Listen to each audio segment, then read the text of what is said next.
So I dedicate my talk today to indigenous colleagues on both sides of the Peruvian and the Brazilian border.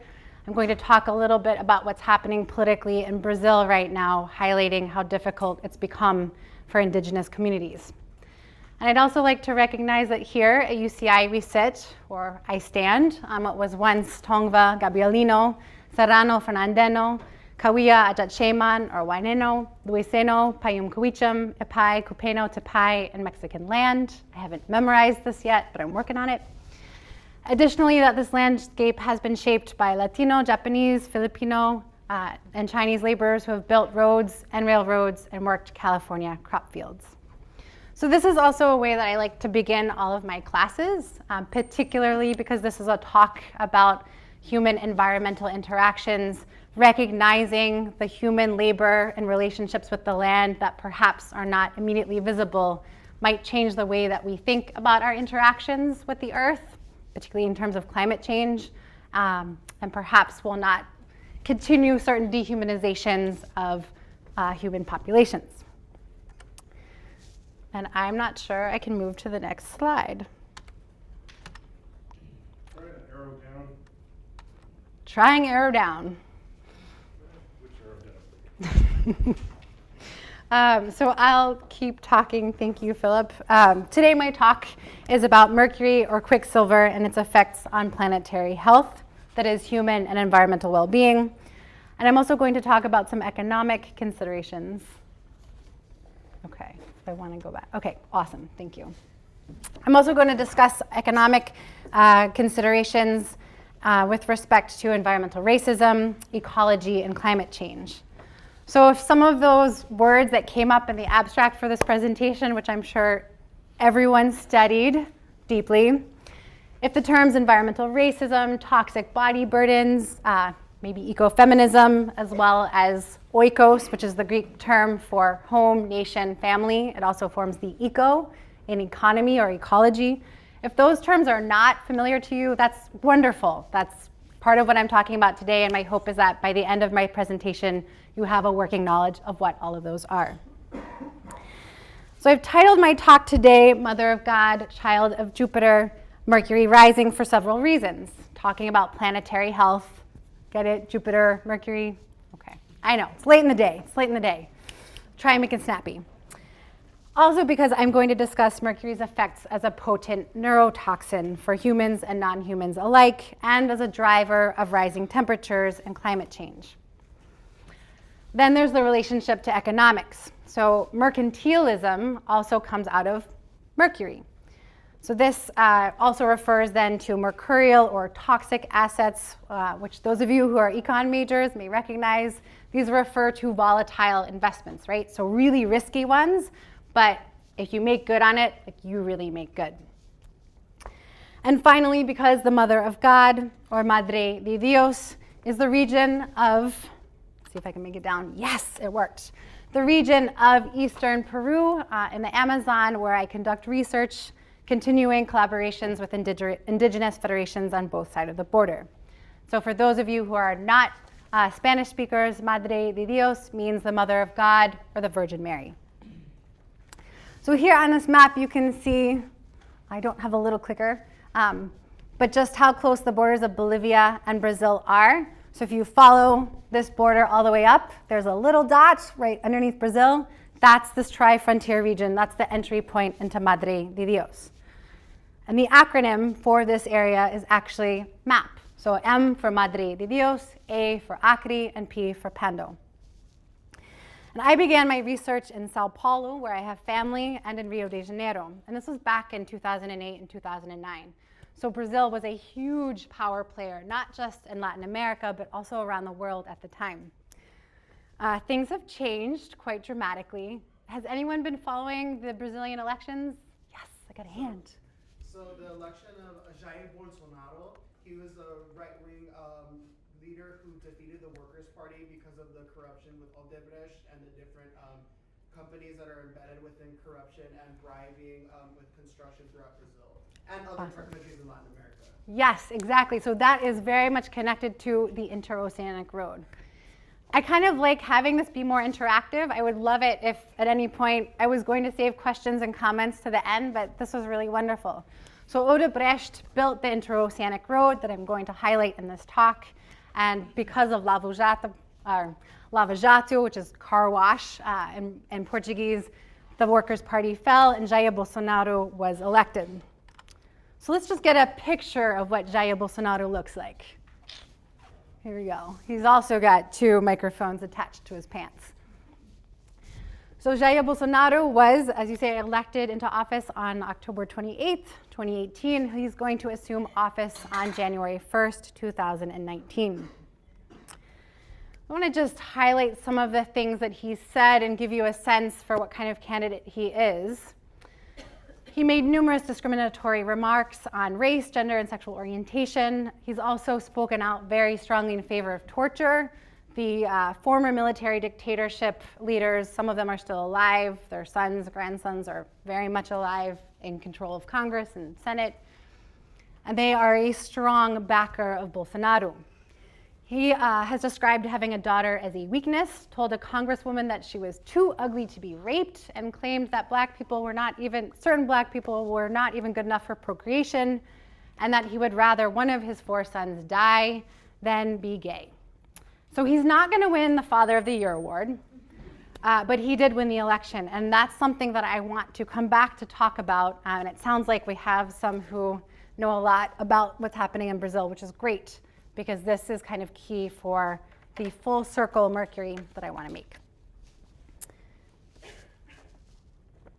So this seed of Brazil's situation is an important starting point, not only to talk about economic development schemes throughout the Amazon rainforest and how this connects to global markets and climate change, but because when I come back to this at the end, this election of Jair Bolsonaro and his monetary support, which is global, connects to the election of Donald Trump in this country. And it's actually part of a spread throughout Latin America in terms of toppling left or more progressive governments and pushing them far, far right. So those who support Bolsonaro have influenced elections in Chile, Argentina, Ecuador, and more across South America, and its control of land and natural resources, which are key. And there are deep connections between the global economy and natural resources, or natural capital, that I'm going to talk about today. So natural resources and natural capital are things like just access to wind, soil, water, oil, and in my case, gold. I'm going to take you into the gold mines of Madre de Dios. This is an aerial shot of artisanal gold mining. Do you guys know what artisanal means? We have like artisanal cheeses and artisanal beer. I don't recommend artisanal mercury because that shit will kill you. Am I allowed to say that on? Yes, I said that on video. I'll bleep anything that would come out other than shit. Okay. I'll bleep myself. So I'm going to explain in more depth what this process of artisanal gold mining is, but just very briefly, artisanal means working more by hand and less by machine. So these are some of the mining camps deeper into the rainforest. Those are in blue over there. And this shows, just more from a back zoomed out perspective, the zigzagging of the sand that's created by the artisanal mining process that requires liquid mercury. So this comes back to this wonderful question and answer about Odebrecht. And, oh hey, technology does not. So Mercury is also supposedly in charge, like when Mercury is in retrograde, things like communication and technology go fits. So maybe this is part of my karma, I don't know. So you might be asking, how did people get this deep into the rainforest to be able to cause such destruction? And it actually connects to Odebrecht, which is a Brazilian company now accused of major corruption, because Odebrecht was the company that built this road. So the answer to how people are getting deep into the rainforest is because of the road. It's a bit more complicated than that, but I'd like to point out sort of all of this crisscrossing of these roads. These are all part of the Interoceanica. It's a network of roads that in the year 2000 was decided upon by then Brazilian President Fernando Henrique Cardoso. And this was then in collaboration with Alberto Fujimori, who is now in jail, and his daughter is also pushing for power. But what I want to highlight in this is not only that I started over here in Brazil, Atlantic coast, in Santos and Sao Paulo, and made my way, can't sort of cut off here, but all of those little green spots. And then right here on the map, it might be hard to see, but these black lines, this is Madre de Dios. There was no paved road in that region before 2011. Nothing. So Madre de Dios is the size roughly of Portugal. When I arrived crossing over from the Brazilian border in 2011, the road wasn't finished yet. So previously there was nothing. So it was the combination of the road's construction and the Peruvian Amazon, along with the fall of the United States dollar and the volatile global economic climate, that made it lucrative for artisanal miners and Madre de Dios to mine for gold dust. So this is really different from the North American gold rush. These aren't gold nuggets. It's literally just flecks in the sediment of rivers in the soil of the rainforest. But because the price of gold shot up so extraordinarily high, all of a sudden, and the price of mercury dropped, it was quite easy then to do pretty grueling work in the mines. So this is an illegal mining area where there was once rainforest.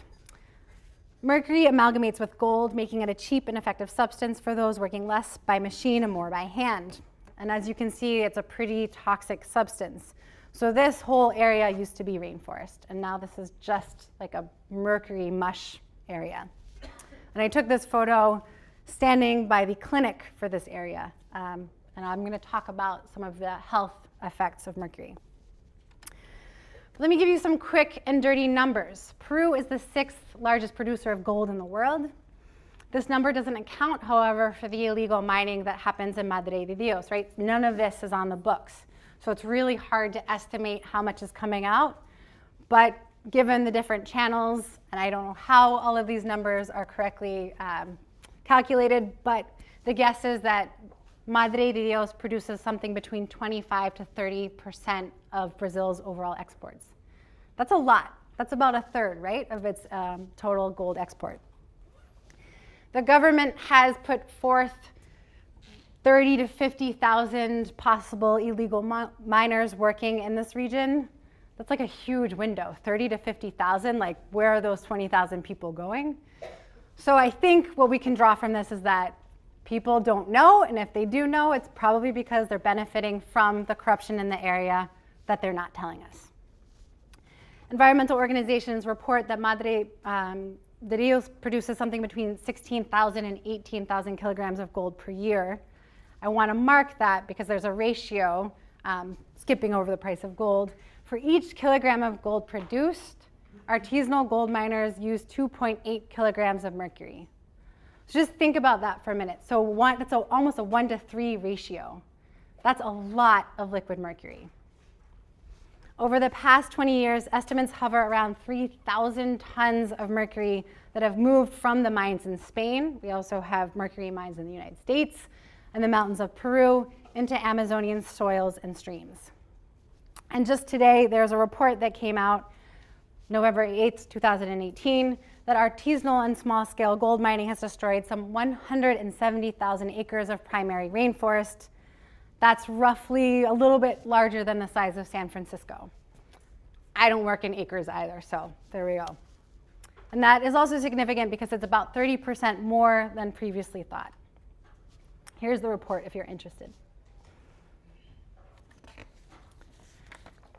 So I'm coming back to the road before I get into the nitty-gritty of just how gold mining works. I want to explain the road's impact and why people would submit to these long, grueling hours and dangerous work in the mines. After all, the Roman god Mercury is the patron god of speed, roads, commerce, and travel. So I'm going to suggest that those who work in these gold mines are caught in a larger web of volatile economic assets labeled toxic that fluctuate widely with the international market. So one of the promises of this road built by Odebrecht was that there was going to be stability throughout Latin America. So there was a lot of propaganda of these signs. Before, there was desolation. Now there's optimism. This is a really unhappy looking sign. Before there was oblivion, now this is a destination. No, it's definitely not a destination. I took this photo while I was actually cycling from Cusco to Madre de Dios, which is about 450 miles. It gets really depressing working in brothels and gold mines. So my way out was to try and see a different aspect of how this gold mining was happening, how the sex trafficking was happening along these roads. And along the way, I got some interesting road signs. So with that promise of more economic stability came, in fact, a little bit more upheaval. So I want to talk briefly about Santosa, who I met on this bike ride, who said that the construction crews arrived just one day and they started paving. There was no prior informed consent. And they actually went right through one of her barns for alpacas and sheep. So now you can probably see on the side, these are sodas. She sells soda, candies. She doesn't consume them anymore herself because they've been destroying her teeth, but she needs to have something to sell. So promises of roads, I'm not going to say are completely bad, but to be able to take advantage of them, as the argument was that Peru would be able to reach larger markets, people could sell their wares by the side of the road. But that's really hard to do if you don't have a car or a vehicle, right? Or things to sell. So Brazil enticed funders to the table to help build the road, also through corruption. And the argument, because in 2010, Brazil passed the US rather, as China's top trading partner. So the reason behind building this road was so that Brazil could reach the Pacific ports and therefore have easier access to Asian markets. And the proposed commodity was soybeans. So when you don't have a car or a vehicle, but you have them going through your home, this is about 13,000 feet, you don't really have much to sell except for that soda and candy. So people's lives have changed dramatically with the road, but not necessarily for the better, not just a conduit for sex trafficking and plant trafficking. I can talk a little bit about biopiracy, which is also part of my work. But people are now having to herd alpaca and sheep along the side of the road. And Santosa explained that she's lost something between 1680 sheep and alpaca because these animals just never had to deal with the road before. That just wasn't part of it. I'm sparing you all the pictures of like boa constrictors by the side of the road. You could do a whole dissertation and book on roadkill if you are into that sort of thing. I'm not. So I'm going to stick with the cute fuzzy animals on the side of the road. Hope you're okay with that. The Indigenous Federation in Madre de Dios has summed up their feelings on the Interoceanic Road and Brazil's push to the Pacific coast in this way. So really quick, this is a trigger warning more just for vulgarity. I think it's funny, but oh wait, that's not it. That's not vulgar. This one is. Okay. So I don't know how well you can see this. Perhaps it's for the better if you can't. This is a personified Brazil taking a personified Peru from behind and literally screwing Peru over. And Brazil is yelling, your rivers, your resources, your sea. I'm not going to linger too long on that one, provocative as it is.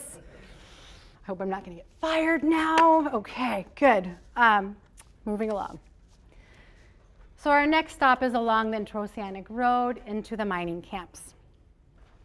In August of 2011, I'm standing by the side of the road with one environmental engineer.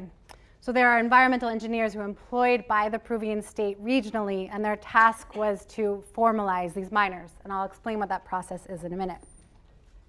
So on this particular day, we're driving along the Interoceanic Road to go visit a mining camp. You can see some of them right on the side of the road. These are all informal settlements. The majority of the miners are almost but not entirely men, and they come down from the Andes. They are joined by Brazilian gold miners and a growing number of Chinese and Korean extraction companies that have taken up residence in enclosed encampments along the side of the road and deeper into the rainforest. And all of these are operating illegally, and most are encroaching on indigenous community land. Enrique, one of the environmental engineers, wants to show me something. So this buffer zone is between the Tambopata Nature Reserve and land that is open for extraction and development. But this particular area was not supposed to be developed, and very clearly it has been. He wants to show me a sign that he thinks is particularly funny.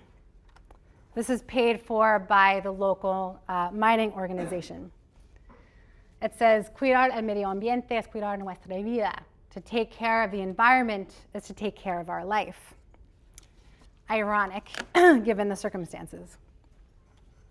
So as we're standing looking at this sign, Enrique poses a troubling riddle to me, something that would become like a riff in my fieldwork in the mines, often reposed to me by male miners as well as other engineers. Enrique asks me, what is the difference between a mine and a woman? I don't answer at first. Enrique has been such a very good friend, and I don't want to engage in this kind of banter. So I contemplate that billboard, and I remain silent. He asks again, since I haven't answered, what is the difference between a mine and a woman? So I ask him, is this just a bad joke about women? Really hoping there's going to be a good punchline here. He tells me it's a riddle and asks why I can't guess.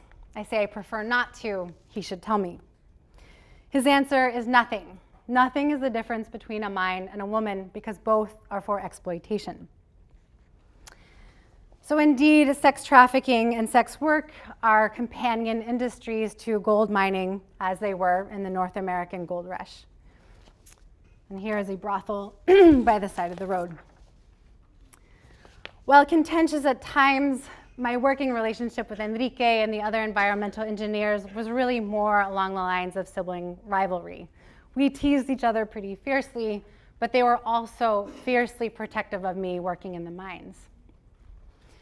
Understandably, there were 5 mining engineers, and I gave you those numbers, like 30 to 50,000 illegal miners. 5 people in a region the size of Portugal who are supposed to formalize 30 to 50,000 people. It's impossible. So I kind of get why they're in a bad mood. And this, in terms of some of the places we went to, I want to highlight this. So when I first arrived in the area, this region, the size of Portugal, only had 46 policemen. So formalizing means just a monumental task. And this is the workshop that we were headed to on that particular day, and the efforts of the engineers. So formalizing means to teach people what the laws are, environmental laws are for Peru, give them the roadmap to formalize, like apply for mining concessions. A lot of these people are coming from the Andes, and that is a whole nother backstory in terms of the history of Peru, of civil war, of the Shining Path and other guerrilla groups, and the Peruvian government's violence against its own citizens. So most people are coming to work in the mines and they have no government documentation whatsoever. So there's a series of efforts that are, as you can imagine in the US context too, somewhat contested as to whether or not you want to be recognized by the state or not. And obviously this very much depends on who's in power. I would not want to be counted by Jair Bolsonaro if I were on the other side of the border. I don't know about you guys. So I'm going to talk about what it looks like in the mines. Gold miners in Madre de Dios have a reputation common to their line of work, that they rape the land and the women in equal measure. That was the spirit from the machine.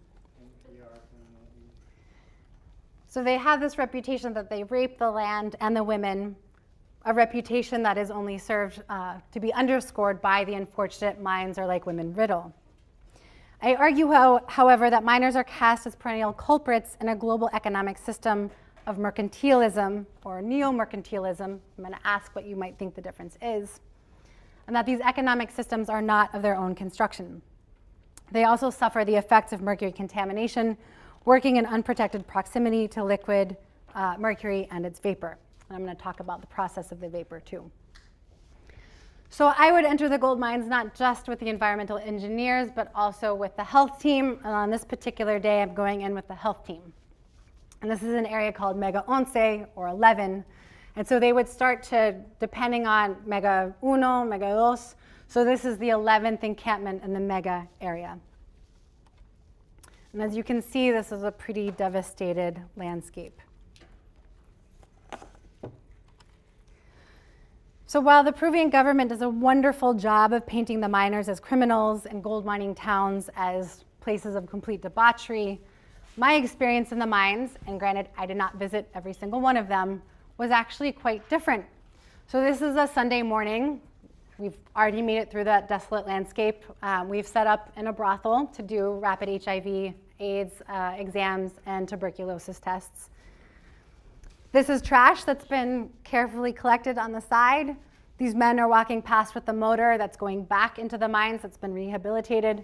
And on the far end, you also see a man buying watermelon.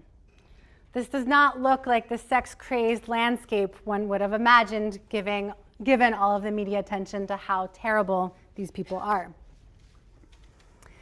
Towns had neatly formed avenues, organized pickup for trash, gasoline-generated electricity, hot water, and cable TV. Right, so I did not have hot water and cable TV, so it was actually kind of a treat to go into the mines.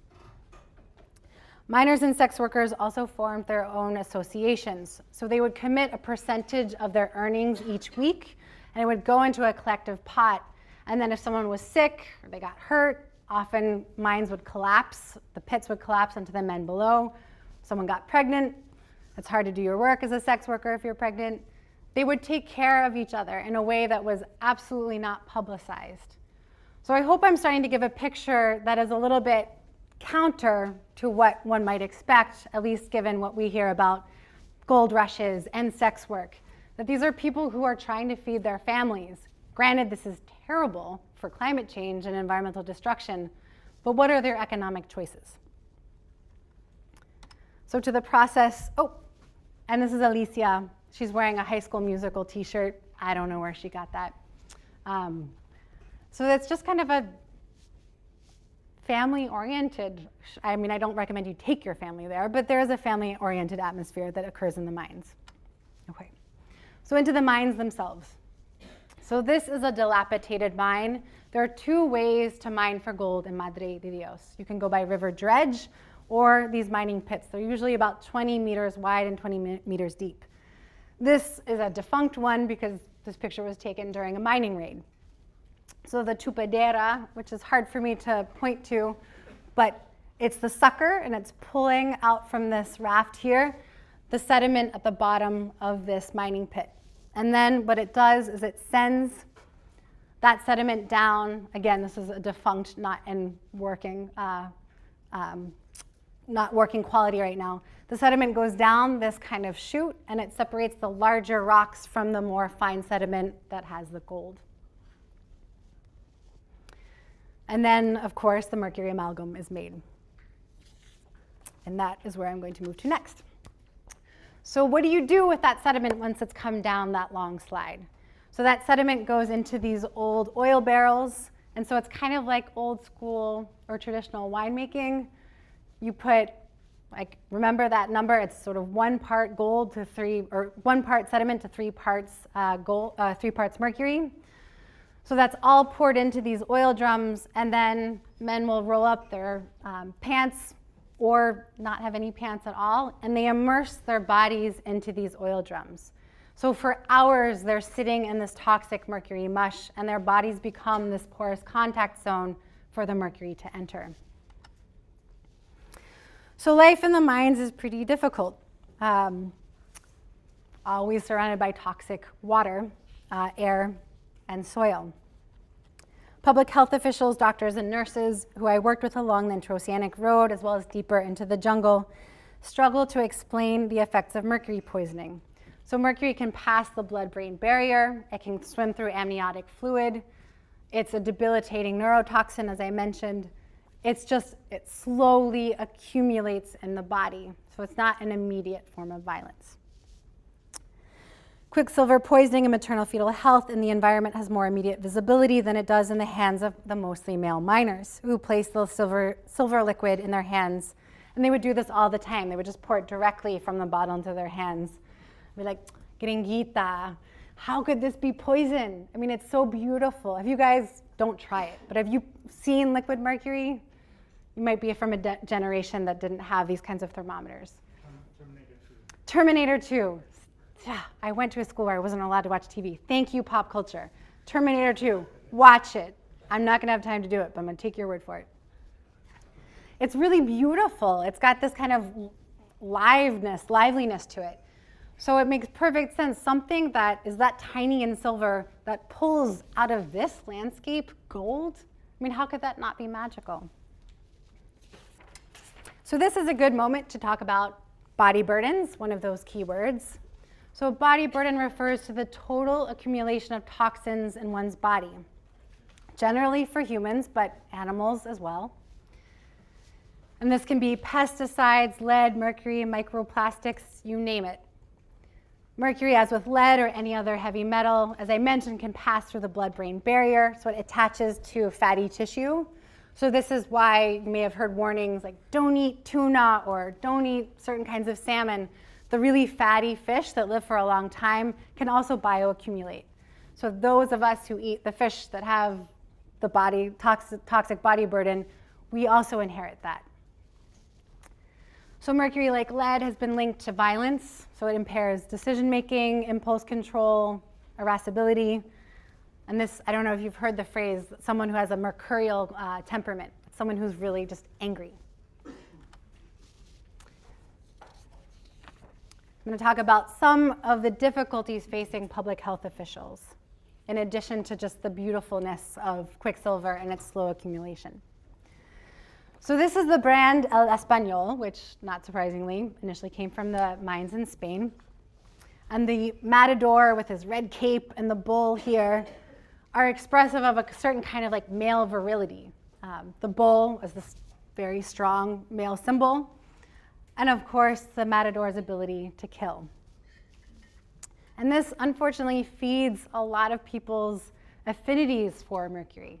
So this kind of, you can imagine feeling so powerless, not making enough money, that there's a kind of joy, if not sort of orgasmic experience in terms of grabbing that gold. And there are all these stories, folklore, about the feminine quality of the gold and the mercurial male element that grabs and captures that gold. So this just unfortunately serves to make the dedication to the use of mercury that much stronger. So what happens to that mercury gold amalgam, right? So the liquid mercury, it attaches to those gold flecks, but then you've got this thing that isn't pure gold. So you have to burn off that mercury. So this is yet another step in this toxic process. So these cambios de oro, which are literally gold changers, burn off the mercury, and then you're left with pure gold. And often these cambios de oro are in areas that's just completely open, there's no catchment system. Women are usually selling little things like toilet paper, candy, along with their kids right outside, so they're breathing in this toxic vapor. So a quick snapshot of what's happening in Madre de Dios right now. On May 23, 2016, Peru issued a state of emergency in Madre de Dios due to mercury contamination. So an estimated 40% of the population had some form of body burden due to mercury. And of course, the highest hit, not surprisingly, were indigenous communities because they rely heavily on a diet in fish. So, and the fish are some of the first animals to be, if it's in, the mercury's in the water, it's gonna go into the fish. And then across ethnicity, women and children tend to have the most marked effects in terms of the contamination. The estimated annual amount of liquid mercury dumped into the environment from illegal artisanal mining in Madre de Dios hovers around an annual number of 30 to 40 tons. And overall, some 400 tons of liquid mercury entering soil and waterways during just the boom years of 2001 to 2013. So the UN does these things in kind of every 5-year stints. So we're waiting for the numbers from 2013 to 2018, and the next conference on mercury in Geneva is next week. And our baseline for thinking about mercury comes from Minamata. So from Japan to Peru, I'm calling this part also mercury rising. Do you guys know about Minamata disease? Is this on your radar at all? Sort of, maybe not. Okay. So Japan's disaster in Minamata Bay is the benchmark for thinking about mercury contamination around the world. So the Chiso chemical factory, over the course of years between 1936 and 1968, slowly let mercury into the surrounding water. And it was first seen, the effects were first seen in cats. So Mercury can also damage motor coordination, the ability to speak. I saw a lot of kids in the mines who also were unable to walk straight, who just did not have the ability to speak. So Minamata's first, before it was called Minamata disease, it was called dancing cat disease, because the cats would be seen like this. They were the first sort of canary in the Mercury gold mine, because they were the cats were the ones consuming the most fish. So the number at the bottom of the screen here, there are 400 tons being dumped into Madre de Dios and 82 that went into Minamata Bay. So Peruvian journalist Guillermo Reaño writes about the state of emergency in Madre de Dios, in which he compares the 82 tons in Minamata with the 400 in Peru. And he asks, where does our country place in the rankings of catastrophes of this type if we consider that it is understood that the Japanese case is the Chernobyl of mercury contamination? And if Chernobyl, the meltdown, that incident is not known to you, I'm happy to explain more in the Q&A. So this is also a good moment to introduce environmental racism. So environmental racism refers to the effects and policies, practices and policies that differentially and harmfully disadvantage individuals, groups, or communities based on race, color, and ethnicity, even if unintended. So this would also entail the systematic exclusion of Black, Indigenous, and people of color, BIPOC, from participating in environmental decisions affecting their well-being and that of their communities. So for example, the indigenous communities in Madre de Dios are the hardest hit. So because it's almost like an ethnic category of contamination, I would frame this as environmental racism. Is anyone here from Fernan, California, or know about the Exide technology plant? That's great, probably means you don't have lead in your blood. Okay, the Exide technology plant was closed in 2015. It's in Vernon, California. It's a largely lower working class Latino neighborhood, and the amounts of lead found in the soil and air is so high, it's just off the charts in terms of the World Health Organization. So when there's a systematic sort of cancer cluster where you see that it's impacting communities of color, environmental degradation, and poor health, that is what would be framed as environmental racism. So talking about sources of mercury pollution, this is from the first 2013 Minamata Treaty. What do you guys notice about this chart, just in terms of numbers? Is there anything surprising to you? All the pretty colors, so pretty, it's blue and yellow. So artisanal gold mining is the top anthropogenic source for mercury contamination. So that's beating out fossil fuels. That's also beating out large-scale gold mining, so corporate gold mining. So one might see that this is a great argument to say, oh gosh, we need corporations in here. We need the clean people. So this effectively pits brown bodies against white collars, and it paves the way for corporations to come in and take advantage of people who are just eking a life out of the soil. And again, I welcome questions about how do you balance climate health with people in terms of just the local needs of survival with, I mean, this affects all of us. The Amazon rainforest are supposedly the lungs of the earth. If that goes, so do we. So this is a good moment in terms of talking about the money side to talk about neo-mercantilism. So here you have Mother Country at the table with gold and silver, foodstuffs, raw materials from the colonies. So an example of mercantilism, which was the economic system of European colonialism, higher exports, fewer imports. And he attacks the hell out of those exports. So the cycle is taking the raw foodstuffs or materials from the colonies, manufacturing them, and then sending them back, but charging a lot more. So this creates a system of debt. So I would argue I don't think this is all that different from today, which is why I put the parentheses around neo. I'm not sure how much things have changed, and I want to demonstrate in what I hope is a compelling video how the World Bank and the International Monetary Fund are creating and building off these colonial era systems of debt and calling this natural capital. So natural capital, lumber, water, gold. You'll hear more in the film. This is about 9 minutes long. Some people have written about natural capital, the capital that nature provides, which is the clean air, the clean water, the uncut forests, the rich farmland, and the minerals, the oil, the metals. All of these things are the capital that nature has provided. And until about 1980, human civilization was able to live on what we might term the interest of that capital, the surplus that nature is able to produce, the food that farmland can grow without actually degrading the farmland, or the number of fish you can pull out of the sea without causing the fish stocks to crash. But since 1980, we've been using more than the interest. And so we are in effect like somebody who thinks he's rich because he's spending the money that has been left in his inheritance. Not spending the interest, but eating into the capital. The last time I visited the New York Stock Exchange was in 1980, and the mood sure was different then. Government, with its high taxes, excessive spending, and overregulation, had thrown a wrench in the works of our free markets.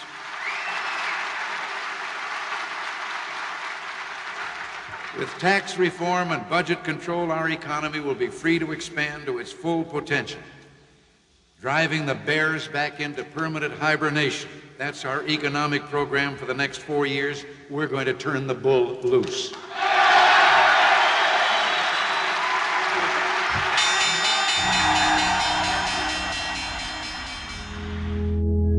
The economists say if you clear-cut the forest, take the money and put it in the bank, you can make 6 or 7%. If you clear-cut the forest, put it into Malaysia or Papua New Guinea, you can make 30 or 40%. So who cares whether you keep the forest? Cut it down, put the money somewhere else. When those forests are gone, put it in fish. When the fish are gone, put it in computers. Money doesn't stand for anything, and money now grows faster than the real world. Conventional economics is a form of brain damage.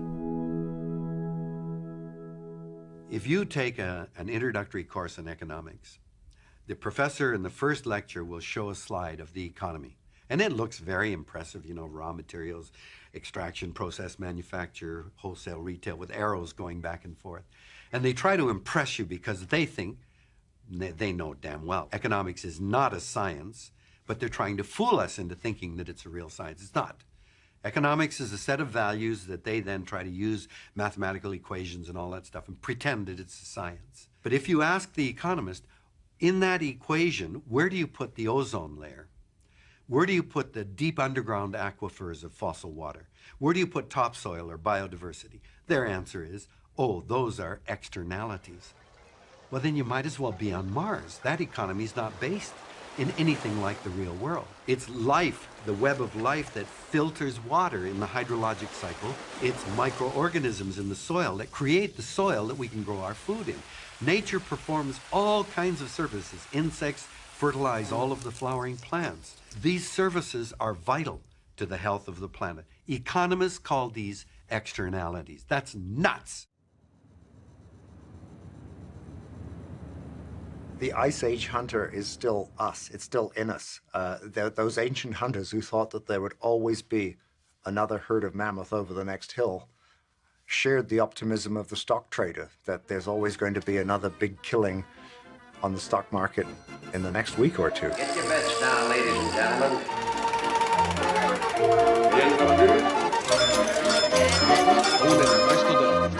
And our economy seemingly on the brink of collapse. While banks have failed and shares have plummeted, the effects are working their way down to all of us. The economy will get worse before it gets better. Credit rating down. When will the economy turn around? Yes. I'm not an economist, but I do believe that we're growing. And I can remember, you know, this press conference here, people yelling recession this, recession that, as if you're economists. And I'm an optimist. You know, I believe there's a lot of positive things for our economy. The economy will get worse before it gets better. Credit rating down. Well, the term oligarchy obviously sounds a little esoteric. It just means a small group of people have got a lot of political power based on their economic power. We like to think of the United States as being much more democratic, much more spread out in terms of who has the power. And oligarchy is something that's usually associated with relatively poor countries, but that view has to be updated because we've got an essential part of that problem, that structure, in the United States today. The people who got all this economic power were in the financial sector. It was Wall Street, if I can use that shorthand expression. Wall Street became really powerful. They used that power to buy influence in Washington, get more deregulation, so to get more of the playing field shaped in the way they wanted, which was no government intervention, no restrictions on what they were going to do. That enabled them to make a lot more money, which brought them more political power, and this went on for a considerable period of time until, of course, there was an enormous crash. But basically, you come to us today on your bicycles after buying Girl Scout cookies and helping out Mother Teresa, telling us we're sorry, we didn't mean it, we won't do it again. Trust us. Well, I have some people in my constituency that actually robbed some of your banks. And they say the same thing. They're sorry, they didn't mean it, they won't do it again, just let them out. Do you understand that this is a little difficult for most of my constituents to take? That you learned your lesson? The bankers can't stop themselves. It's in their DNA, in the DNA of their organizations, to take massive risks, to pay themselves ridiculous salaries, and to collapse. And the more that reasonable, responsible people of the center, and the left and the right, see this, the closer we'll get to finally constraining the power of these out-of-control financial oligarchs. Well, my job on Wall Street was to be balance of payments economist for the Chase Manhattan Bank in the 1960s. My first job there was to calculate how much debt could third world countries pay. And the answer was, well, how much do they earn? And whatever they earn, that's what they can afford to pay in interest. And our objective was to take the entire earnings of a third world country and say, ideally, that would be all paid as interest to us.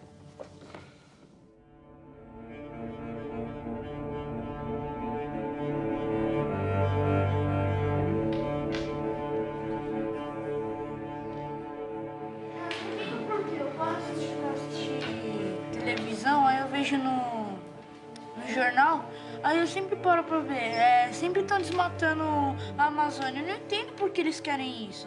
Então, eles estão se prejudicando, eles mesmos que estão se desmatando.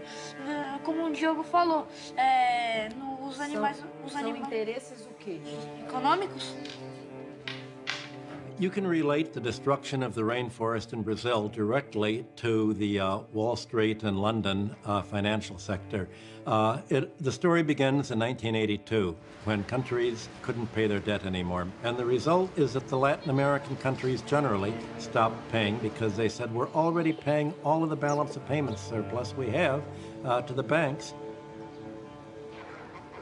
We don't have any money to import to sustain living standards. We don't have money to import to build new factories and to pay the debt. So the International Monetary Fund at that point said, don't go bankrupt. You have an option. You can begin to sell off the public domain. You have plenty of assets to sell to pay us. You can sell off your water rights, your forests, your subsoil mineral resources. You can sell us your oil rights. And so Brazil, Argentina, and other countries began to sell off their resources to private investors. And the private investors bought these resources on credit.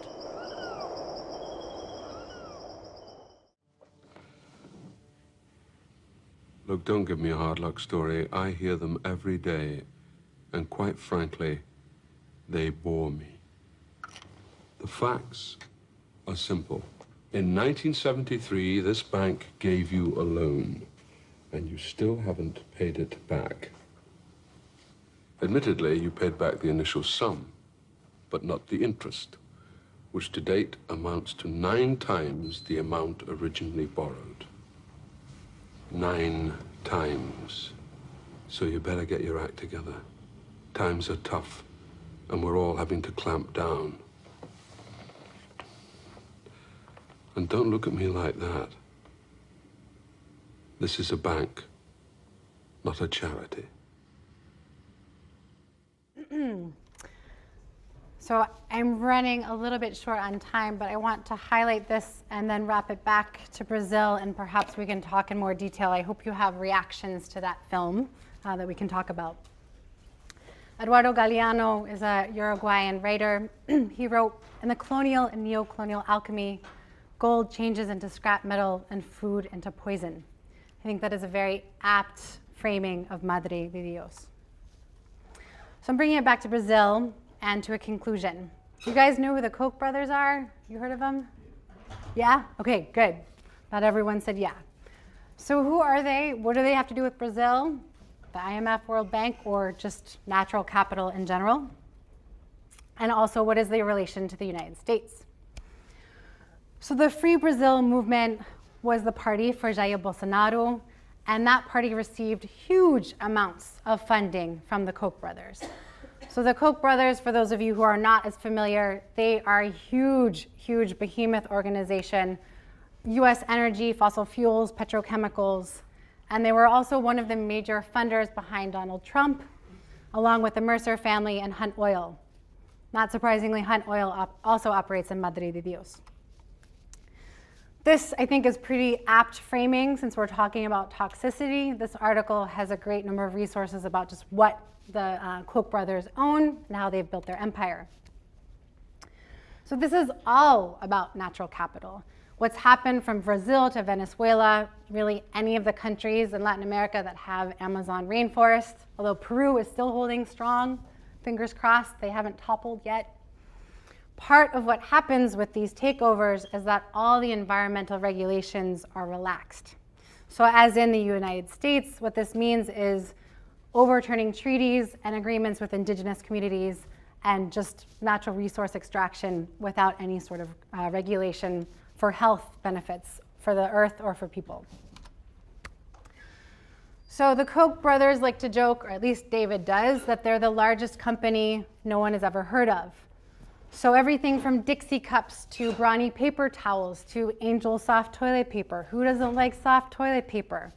Latex, or excuse me, Lycra. So I'm complicit too. Anything that has elastic in it. Time magazine is now also owned by the Koch brothers and all of the subsidiary publications.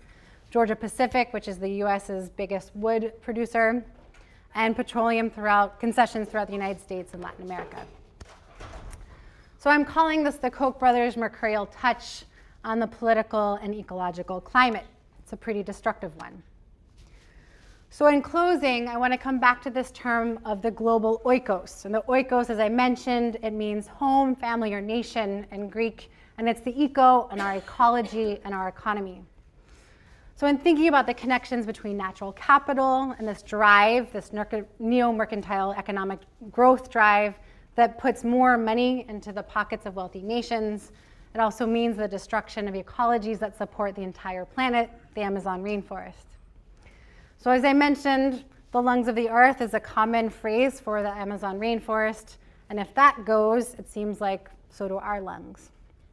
So the questions are, when are homes worth saving, or whose homes are worth saving, and whose can be destroyed, and what does that mean for this planet that we all call home? Thank you so much for your attention.